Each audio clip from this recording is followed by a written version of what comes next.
আজকে দীপাবলি, কালী পুজো, তার জন্য কাঁঠালের পাতা তুলতেছি। এই কাঁঠালের পাতা মন্দিরেতে, ঘরেতে প্রদীপ দেওয়ার ক্ষেত্রে লাগবে।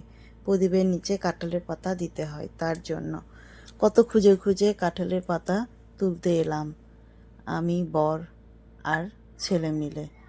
এটাতে একটা জিনিস মনে পড়ে গেল, সেটা হচ্ছে মেয়েদের কথা, মেয়েদের দুঃখের কথা।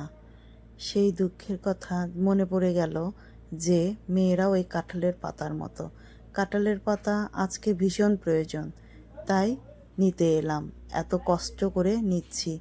মেয়েদের জীবনটাও ঠিক এই রকম, যখন প্রয়োজন হয় তখন মা বাবার আদরের দুলালি হয়, যখন প্রয়োজন হয় তখন স্বামীর কাছে সোহাগিনী হয়, যখন প্রয়োজন হয় তখন শ্বশুর শাশুড়ির চোখের মণি হয়, যখন প্রয়োজন ছাড়া তখন ফেলে